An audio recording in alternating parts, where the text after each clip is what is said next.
అలాగే వేదికపైన ప్రతి ఒక్కరికి నమస్కారం చెప్తూ ముఖ్యంగా రైతన్నలకి అందరూ తెలిసిన మొత్తాన్ని అందరూ ఇక్కడ మరి పోయిన గవర్నమెంట్కి ఈ గవర్నమెంట్కి చాలా వ్యత్యాసం ఉంది. ఎందుకంటే ఇది మనం మైకులు పట్టుకొని చెప్పుకునే మాటనే కాదు, కళ్ళతో కనపడుతున్నాయి. ఇన్ని ఆప్షన్స్ చెప్పినారు మనకి. రైతుకి ఎంత బాగా జరుగుతుందో, ఎంత ప్రమాణంగా జరుగుతుందో ఇవన్నీ చేయడానికి ఓపిక తెచ్చుకొని చంద్రబాబు నాయుడు గారు, మోడీ గారు, పవన్ కళ్యాణ్ గారు, ఈ కూటమి ప్రభుత్వం అందరూ కలిసి కట్టుకొని చేస్తున్నందుకు గత 5 ఏళ్ళు మనం ఏదైతే 20 ఏళ్ళ ఇంటికి తోసిందో పోయిన గవర్నమెంట్ అవన్నీ కూడా మర్చిపోయి రైతన్న ముఖంలో సంతోషము కళ వచ్చేదంటే ఈ గవర్నమెంట్ వచ్చిన తర్వాతనే అని చెప్పి నేను భావిస్తున్నాను.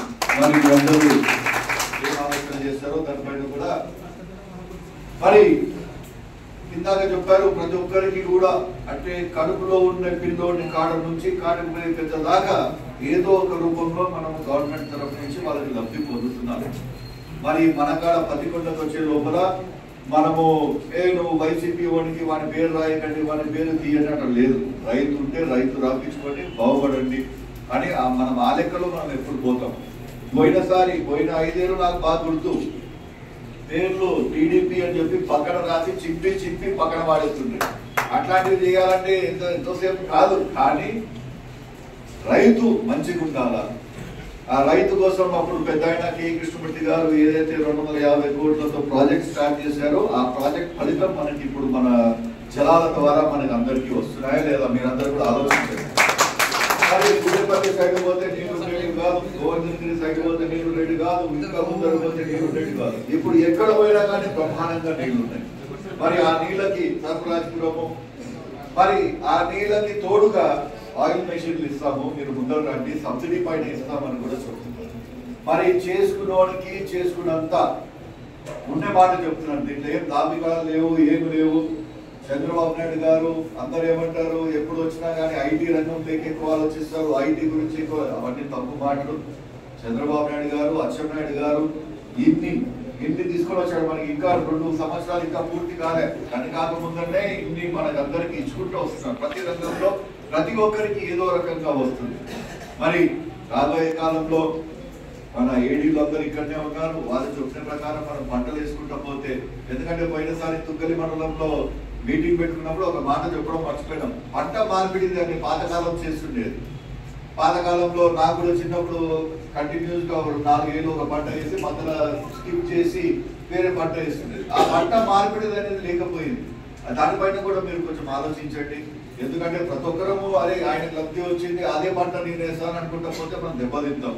మరి ఇందాకనే మొక్కజొన్న కందుకి గిట్టుబాటు ధర అడగండి అని చెప్పి ఎవరో చెప్పడం జరుగుతుంది. ఇక్కడ అవి ఆ గిట్టుబాటు ధర ఎందుకు రావు అంటే ప్రతి ఒక్కరు కలిసి మనం అదే దానిపైన పడితే ఎక్సెస్ అయిపోతుంది.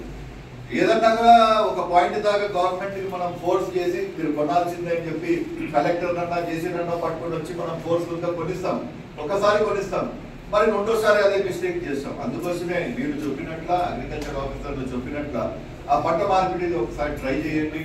మన పొలాలు బాగున్నాయి, మంచి ఎర్ర నేలలు, ఇక్కడ చాలా బ్రహ్మాండంగా పంట కూడా వస్తుంది. అదే కాకుండా ఇప్పుడు మనకి రాబోయే కాలంలో మనం ఎలక్షన్లప్పుడు ఒక మాట చెప్పింది, మనము చెరువులకి నీళ్లు తెచ్చేదే కాకుండా ఆ చెరువుల కాడ నుంచి ప్రతి ఒక్క రైతుకి మనం న్యాయం చేయాలా, తీసుకొని పోవాలి. ఆ నీళ్లు తీసుకోపోవడానికి, ఆ జలాలు తీసుకోపోవడానికి కూడా మనం ప్రతిపాదన ముందర పెట్టాము. ఎన్కాడ్ అనే ఒక సంస్థ వచ్చింది, వాళ్ళు చూస్తున్నారు ఎక్కడెక్కడైతే. అంటే ఇప్పుడు మన వెళ్తుంటే కొన్ని మిట్ట ప్రాంతాలు ఉన్నాయి, కొన్ని కొండ ప్రాంతాలు ఉన్నాయి. ఆ కొండ ప్రాంతాలకి నీళ్ళు ఎక్కియాలంటే ఎలా చేయాలని చెప్పి దానిపైన సర్వేలు నడుస్తున్నాయి. ఆ సర్వేలు అయిపోయినాక ఆ సంతోషమైన గుడ్ న్యూస్ కూడా మీకు వార్త కూడా తొందరలో ఇస్తాము. అదే కాకుండా మనకి ఇరిగేషన్ డిపార్ట్మెంట్ తరఫు నుంచి చాలా సహకారం ఉంది. ఈసారి నీళ్లు బాగా బ్రహ్మాండంగా ఉన్నాయి. మనము ఈ చేపలు వదులుకున్న చోట అల్లర్లు తీసుకోకుండా చాలా నీట్ గా చేసుకుంటా పోతే బ్రహ్మాండంగా చేసుకోవచ్చు. దీనికి కూడా ఈ చేపలు వదులుకుంటున్నారు చాలా మటుకు చాలా చోట్ల. దాంట్లో కూడా నేను చెప్పేది ఏంటంటే ఇంకా 3 ఏళ్ళు ఉన్నాయి, ఇంకా 4 ఏళ్ళు ఉన్నాయి. 4 ఏళ్ళలో ఒక సంవత్సరం నువ్వు, ఒక సంవత్సరం నువ్వు అని చెప్పి అనుకుంటే సరిపోయా. నా దాకా తీసుకొని రాని అవసరం లేదు. అవి ఊర్లో పెద్దలు కూర్చోవాలా, మాట్లాడుకోవాలా, ముందర తీసుకొని పోవాలా. అదే కాకుండా ఇంకొక సంతోషమైన వార్త ఏంటంటే నాబార్డ్ కాడ నుంచి ఆడ పత్తికొండలో పత్తికొండ రిజర్వాయర్ కాడ వచ్చి చూసి right side canal left side canal కూడా శాంక్షన్ అయ్యే ఛాన్సెస్ తొందరలో ఉన్నాయి. అవి అయినాయంటే ఆయకట్టు చాలా బ్రహ్మాండంగా పెంచొచ్చు మనము. మరి ఇక్కడ కూడా రిజర్వాయర్ ఒకటి మనం ఏర్పాటు చేయాలని చెప్పి గౌరవ చరితమ్మ అడగడం జరిగింది. మరి రిజర్వాయర్ వాళ్ళ కాన్స్టిట్యున్సీయా మన కాన్స్టిట్యున్సీయా అని చెప్పి ఆలోచన చేసుకొని దాన్ని కూడా ముందరకు తీసుకొని పోవడం జరుగుతుంది. మరి ఇవన్నీ చేసుకుంటూ పోతున్నాం. మరి మీరు ప్రజల్లోకి పోయి మాట చెప్తున్నారా లేదా నాకు ఇంకా డౌట్ ఉంది. ఎంతసేపు మనం తప్పట్లు కొట్టుకునేది, రూమ్లలో కూర్చునేది, సంతోషంగా అయిపోయింది ఒక స్వీట్లు 2 మిక్చర్లు అవి తినేసి వెళ్ళిపోయడం అనేది కాదు. చంద్రబాబు నాయుడు గారు, మోడీ గారు, పవన్ కళ్యాణ్ గారు ఎత్తిపోయిన ఒక మొత్తం స్టేట్ ని, అంటే మొత్తానికి ఎత్తిపోయిన స్టేట్, అట్లాంటి స్టేట్ ని మరి దారిపైన పట్టి తీసుకుని వస్తుంది. మరి ఇది మనం ఎంతో మనకు చూపాలా, జనాల్లోకి పోవాలా. ఎందుకంటే జనాలు చాలా మంది లేదు. వితంతు పెన్షన్ కోసం ఆడవాళ్ళు పెట్టుకొని ఉంటే వితంతు పెన్షన్ రాలేదు. మనం వచ్చిన తర్వాత, మన ప్రభుత్వం కూటమి ప్రభుత్వం వచ్చిన తర్వాత వితంతు పెన్షన్ ఇది కూడా స్టార్ట్ చేస్తున్నాం. ఇది ఎంతమంది పోయి ఊర్లలో పెన్షన్ పంచినారు నాకు ఒకసారి చేయలేదు తీపియాల. అంటే వెంకటరాముడు తప్ప ఎవరు పెంచుతారు. పంచాలా, మీరు ఫోటోలు పెట్టాలా, అది ముందరికి నేను చూపించాలా. ఎందుకంటే ఎంతసేపు మింగినాము కూర్చున్నాం అనేది కాదు. మనం పార్టీ కోసం ఏం చేసినాము, ప్రజల కోసం ఏం చేసినాము అనేది కూడా రావాలా. అప్పుడు 14-19 మనం 1600 కోట్లు మనం పత్తికొండ పైన మనం ఖర్చు పెట్టినది. అప్పుడు ఎవరు నోట్ల నుంచి భాగ్యం లేదు చెప్పుకునేది. పెద్ద ఆయన కష్టపడి ఆ వయసు, అంటే పెద్ద ఆయన డిప్యూటీ సీఎం అయినప్పుడు 76 ఆయన వయసు. ఆ 76 వయసులో కూడా రాజమండ్రి ఇన్ఛార్జ్ మినిస్టర్ ఉండేది, అక్కడ చూస్తుండేది. అమరావతిలో చూసుకుంటేది, మరి పత్తికొండ వచ్చి కర్నూలు డిస్ట్రిక్ట్ చూసుకుంటుండేది. ఆయన కానీ ఎవరు భాగ్యం లేదు. అప్పుడు పెద్ద ఆయన చేసి పెట్టినాడయ్యా, మాకు నీళ్లు తెచ్చినాడయ్యా అనే మాట ఎవరైనా చెప్పినారా? ఇప్పుడు కూడా ఎవరు చెప్పారు? షాబాబు వచ్చిన తర్వాత నీళ్లు తెచ్చినాడనే మాటనే చెప్పినారా బయటికి పోయి? ఇప్పుడు కూడా చెప్పారు. అందుకోసమే మీ వైఖరి కొంచెం మార్చుకోండి. ప్రభుత్వం నుంచి ఏదైతే మంచి జరుగుతుందో 10 మందిలో కూర్చొని మీరు చెప్పుకునే రకం అయితే మీకు ఇంకా నేను మినిస్టర్లతో, సీఎంతో కూడా పోట్లాడి మన ప్రాంతానికి ఇంకా సబ్సిడీలు, ఇంకా ఎంతైతే ప్రాజెక్టు కావాలో తీసుకోవడానికి నాకు కూడా చార్ట్ దొరుకుతుంది. అందుకోసమే డిపార్ట్మెంట్ చాలా బ్రహ్మాండంగా పనిచేస్తుంది. డిపార్ట్మెంట్కి నా కృతజ్ఞతలు. ఎందుకంటే మీరు ఎంత చెప్పినా కానీ మేము కొంచెం స్లో అండి. మాకు పక్కనోడు ఏం చేసినాడో దాని ప్రకారం చూసుకొని మేము కూడా చేస్తాం, కానీ విరుద్ధంగా కొత్తగా మేము పోయే రకాలకు కాదు.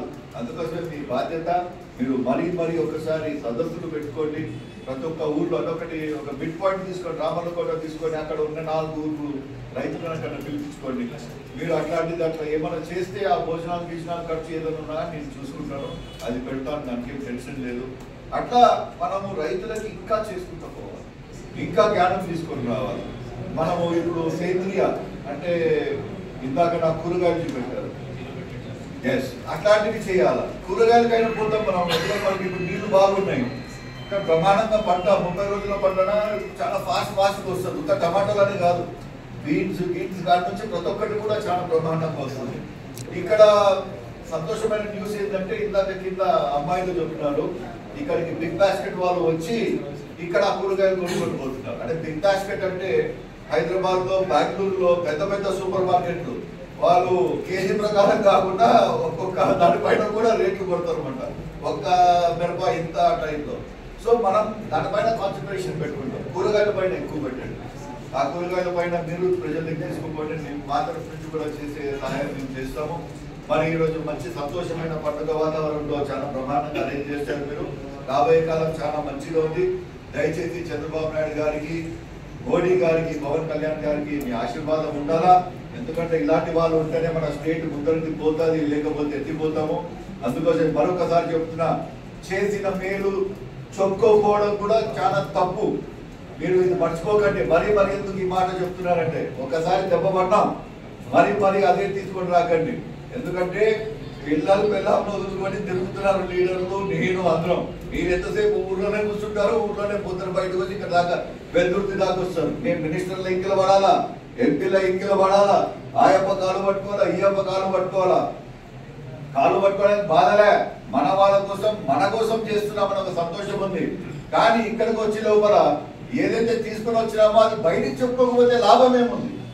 చెప్పుకోండి మీరు దయచేసి. ఆ పని చెప్పాలా, ఆ బాధ్యత మీ పైన వేస్తున్నాను. మరి ఈ రోజు ఇంత మంచిగా ప్రోగ్రాములు జరిగాయి. ఈ అవకాశం ఇచ్చిన పెద్దలందరికీ నమస్కారం చెప్తూ సెలవు తీసుకుంటాం.